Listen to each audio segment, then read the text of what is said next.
Bien, on va démarrer une table ronde. Le sujet était effectivement Caroline, notre présidente, pédiatre légiste et fondatrice de notre mouvement sensible, avait prévu ce sujet difficile. Gilbert Villa nous avait pondu un superbe argument très ouvert. Et de la même manière que le CVM, je dirais, a vécu ses participants, nous sommes différents. Moi, je suis pédiatre et psychiatre, expert. Caroline, pédiatre et légiste. Agnès Barthès, médecin et médecin à l'ASE. Martine Balançon, pédiatre, médecin légiste, et nous avons tous au fond, et j'insisterai beaucoup là-dessus, à la fois des expériences, une expérience, enfin moi j'ai une profondeur de champ avec mon âge, mais toujours la première chose, enfin ce qu'on a en commun, je crois, c'est que la première chose qui se passe dans un acte médical et dans un métier, c'est quand même de l'humanitaire. Ça ne veut pas dire que nos expériences et nos techniques ne soient pas essentielles, mais on va s'apercevoir aujourd'hui qu'au fond, on pourrait souvent être résumé à des actes interhumains directs, spécifiques, à deux, duels souvent, et qui ont cette valeur-là d'abord. Alors évidemment, l'humanité, elle est à la portée de tous, et chacun en fait ce qu'il veut. Caroline, tu... Introduire. Merci Paul de cette introduction. La question des mineurs non accompagnés, qui a remplacé le terme de mineurs isolés étrangers, désigne donc des enfants de moins de 18 ans qui arrivent sur le territoire français sans leurs parents et sans adultes titulaires de l'autorité parentale. Ce phénomène, il est apparu essentiellement à la fin des années 90 et la croissance d'arrivée de ces jeunes sur le territoire français est quasi exponentielle puisqu'ils représentaient environ 4 000 en 2010, qu'ils représentaient 13 000 en 2016, fin 2016, et qu'on estime qu'ils représentent 25 000 fin 2017. Donc une croissance vraiment importante. L'origine de ces jeunes et les conditions qui les ont poussés à gagner notre pays dans des conditions parfois épouvantables sont très diverses. Toutefois, on constate qu'il s'agit majoritairement de garçons, 95% des cas, qui sont majoritairement, on le comprend bien, âgés entre 15 et 18 ans, et que 70% sont originaires de pays d'Afrique, souvent francophones. Il s'agit donc bien de mineurs qui sont en quelque sorte missionnés par leur famille pour essayer de trouver des conditions de vie, des opportunités qu'ils n'ont pas dans leur pays. Il y a aussi évidemment le rôle des réseaux criminels qui acheminent ces jeunes, qui est particulièrement important. Et nous y sommes confrontés, la France, mais aussi d'autres pays d'Europe, bien évidemment. Je pense particulièrement à l'Italie, à la Grèce et à d'autres. Alors, quelles difficultés rencontrent ces jeunes ? Ce sont des enfants qui sont en situation de danger. À ce titre, il revient à l'État et notamment aux conseils départementaux d'assurer leur protection. Néanmoins, ces derniers sont, et on le comprend bien, débordés par l'augmentation continue des arrivées et les capacités d'accueil qui sont saturées le plus souvent. La question de l'évaluation de l'âge allégué par ceux qui se présentent comme mineurs non accompagnés est souvent au cœur des critiques émises par nombre d'associations. J'ai eu l'occasion personnellement de rencontrer ces associations. Mais comment est-ce qu'on peut analyser ces critiques négatives formulées sur l'intérêt de l'estimation d'âge concernant les mineurs non accompagnés et l'intérêt porté positivement à cette même évaluation lorsqu'il s'agit d'identifier des sujets concernés par la traite des êtres humains Et je pense notamment aux jeunes Nigériennes qui se prostituent sur les boulevards des Maréchaux à Paris. Alors là, l'évaluation, l'estimation d'âge est accueillie très favorablement. Donc on pourra, je pense, discuter de ce paradoxe. Mais au-delà de cette estimation de l'âge, nous constatons de notre place de professionnels de l'enfance en danger que la prise en charge durant la période de la mise à l'abri et d'évaluation d'une part, et l'accompagnement socio-éducatif qui est proposé à ces jeunes une fois la minorité établie d'autre part, ne sont pas toujours adéquats. Par la suite, faute d'une préparation insuffisante de leur accès à la majorité, un certain nombre de mineurs non accompagnés se retrouvent dans une situation de grande précarité à la sortie des dispositifs d'aide sociale à l'enfance, notamment au regard de la régularité de leur séjour. Donc c'est un sujet actuel, international, humanitaire, qui à mon sens pose un certain nombre de problèmes, et c'est pour ça que je voulais vous les exposer de mon point de vue ce matin.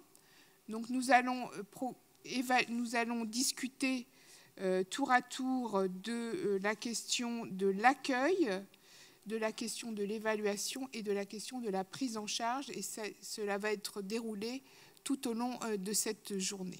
Voilà, je te remercie, Paul, de m'avoir permis de dire quelques mots sur ce sujet.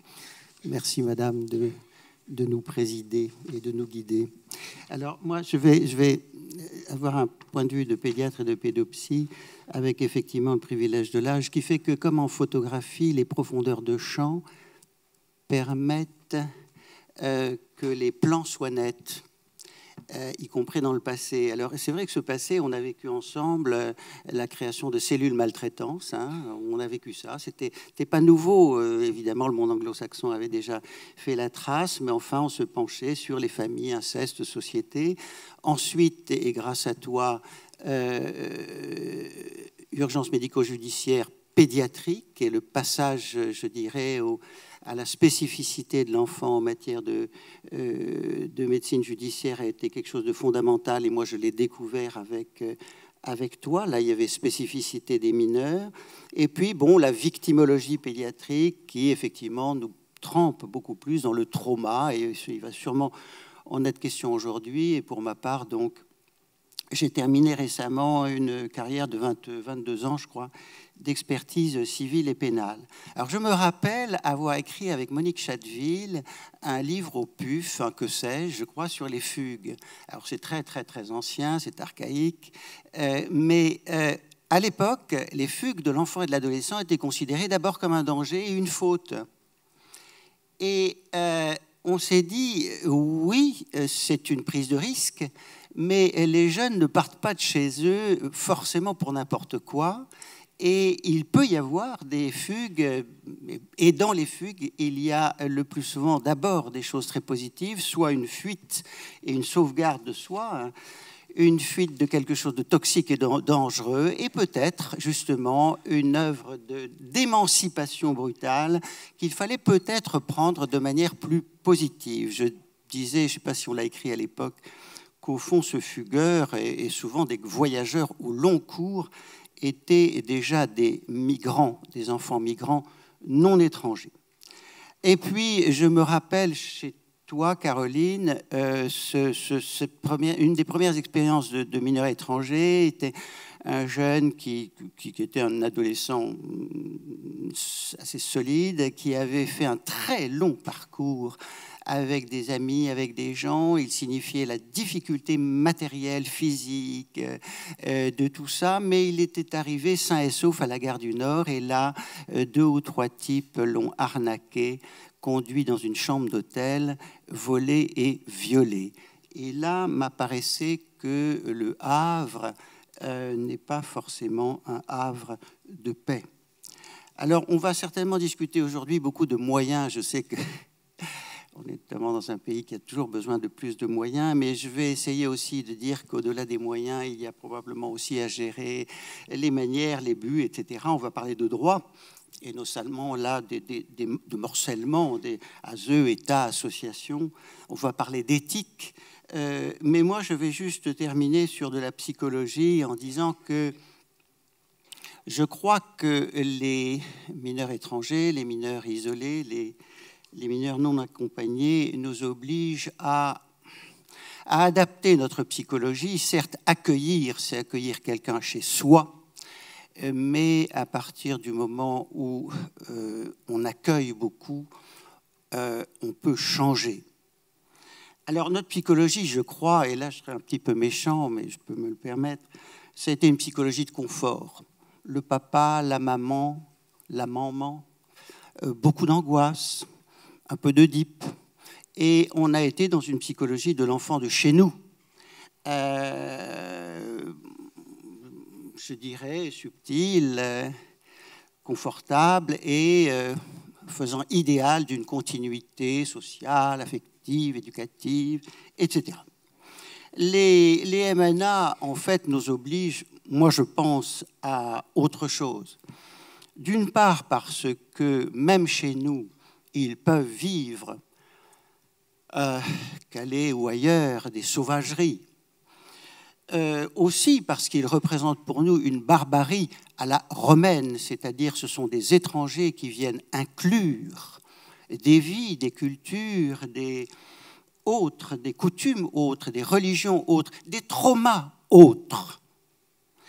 Et on se demande si finalement ils n'ont pas besoin à la fois dans notre accueil qu'on les intègre, mais probablement au prix d'une nouvelle identité, peut-être.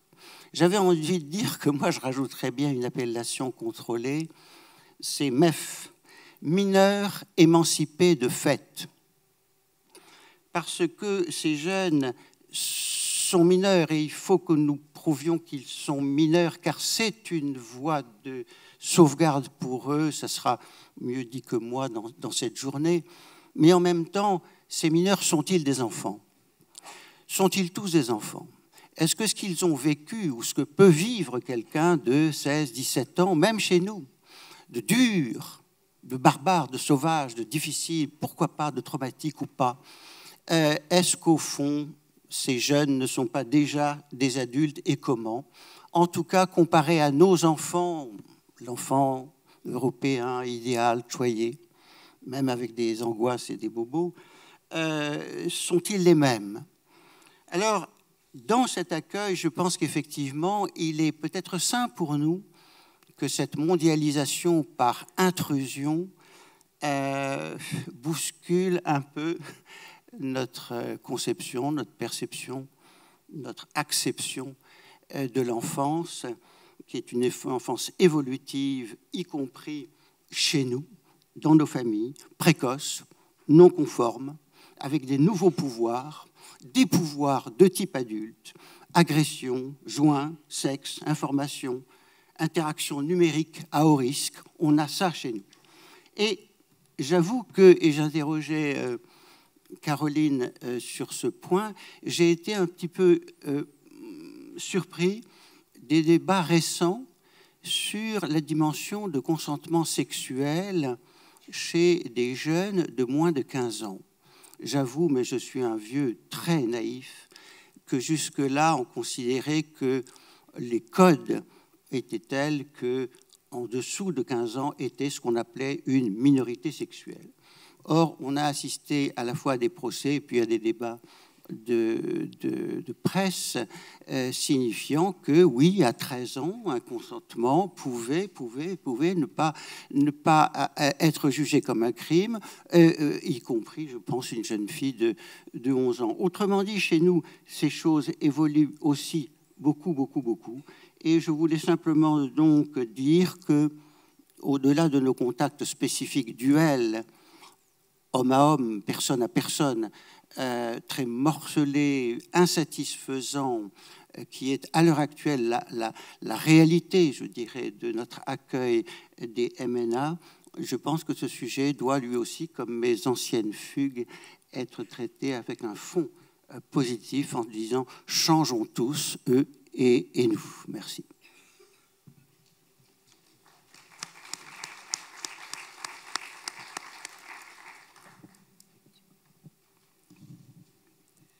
Bonjour.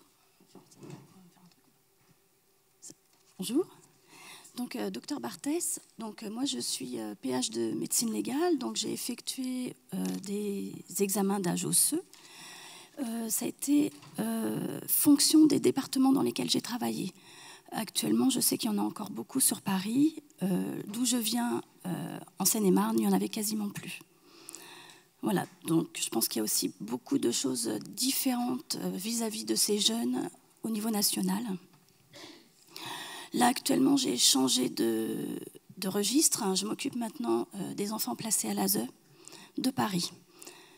Donc, c'est le SEMNA, Service éducatif des mineurs non accompagnés, qui a été créé en 2011 au bureau de l'ASE à Paris, qui est le service spécialisé dans l'accueil des mineurs après l'évaluation.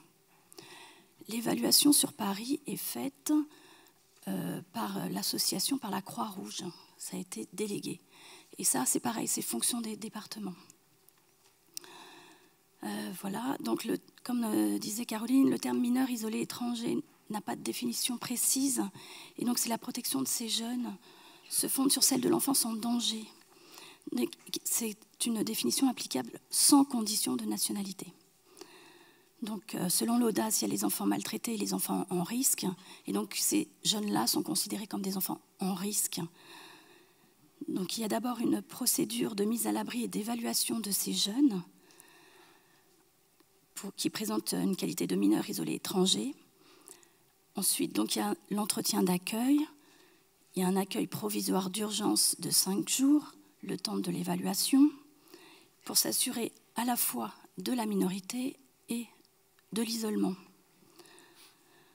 Ensuite, il y a une fin de prise en charge après les 5 jours de mise à l'abri et il y a une poursuite des investigations au-delà de l'accueil provisoire d'urgence. Et ces jeunes, maintenant, il y a une répartition territoriale, nationale de ces jeunes sur les différents départements, car à un moment donné, il y a certains départements qui étaient trop débordés par rapport à d'autres. Et donc maintenant, chaque département doit en accueillir un certain nombre. Voilà.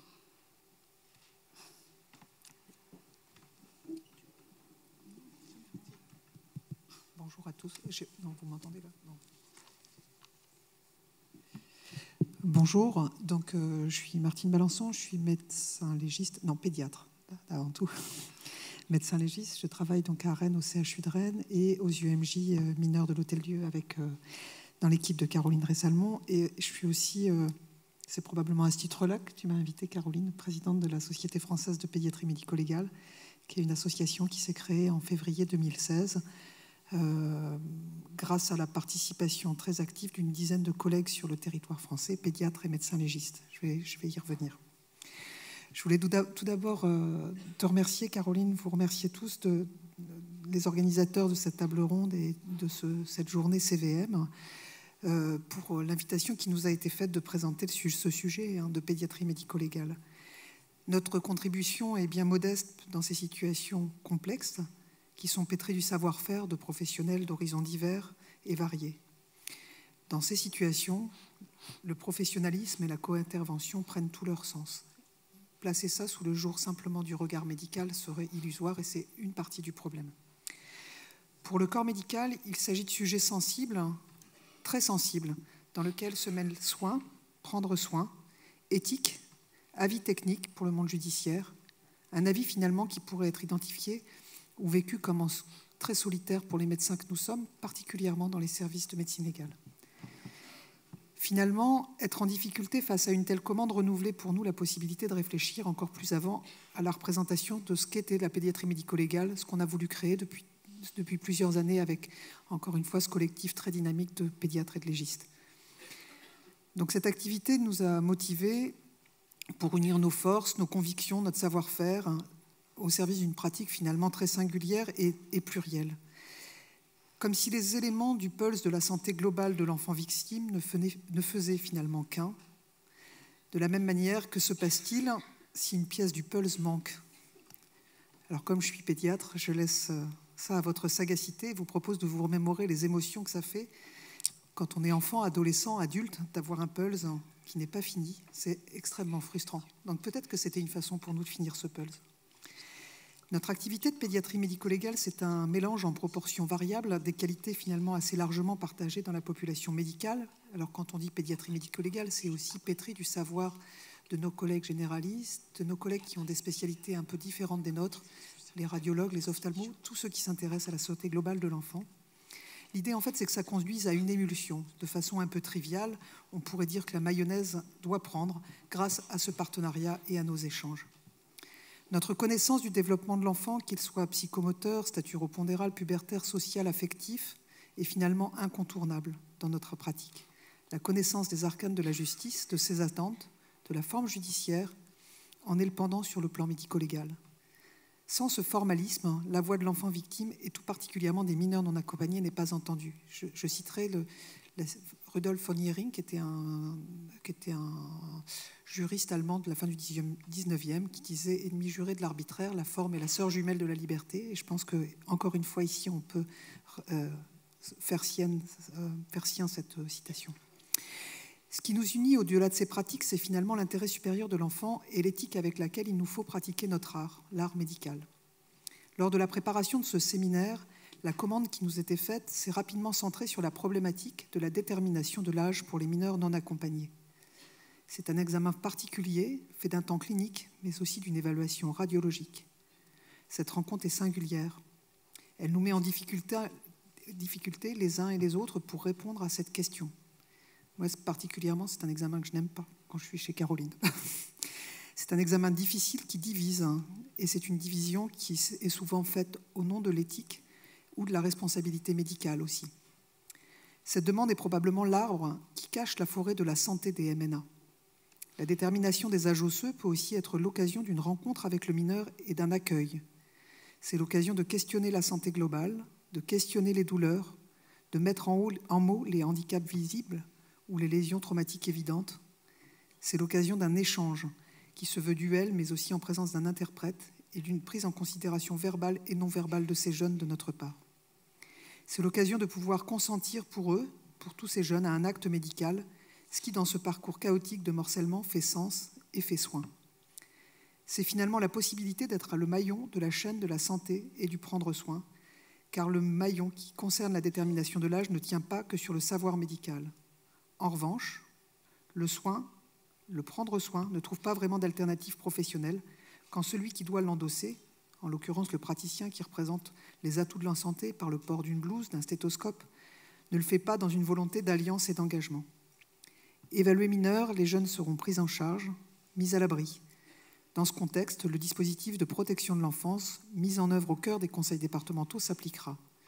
Le dispositif législatif à l'œuvre sera porté par les partenaires de la santé, de l'éducatif, du travail social et de la justice. Charge à nous, professionnels de la protection de l'enfance, dont la médecine fait partie, de ne pas faire de confusion ou d'amalgame entre pauvreté, isolement, précarité et danger. Cette distinction est nécessaire, non pas pour laisser entendre qu'il n'existe pas de danger, mais pour actionner ensemble les leviers adaptés des aides à mettre en place. La santé et la reconnaissance du corps qui a pu être malmené est finalement l'enjeu majeur de ces rencontres en pédiatrie médico-légale qui va de la prévention à l'expertise, unie par ce qui est éthique. L'éthique, c'est pour nous l'incontournable prendre soin qui se construit dans nos échanges et par nos échanges. Voilà un petit peu ce que je voulais vous dire ce matin sur la question qui m'était posée de la rencontre en pédiatrie médico-légale des mineurs non accompagnés. Je vous remercie.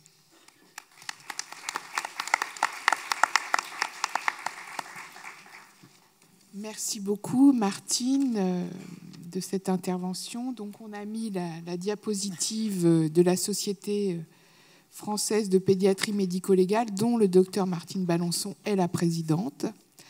Donc, cette société a été créée en 2016. Et donc, justement, c'est un dialogue entre la médecine légale et la pédiatrie. Et la justice, oui. Et la justice, bien sûr, mais au service et aux soins des mineurs.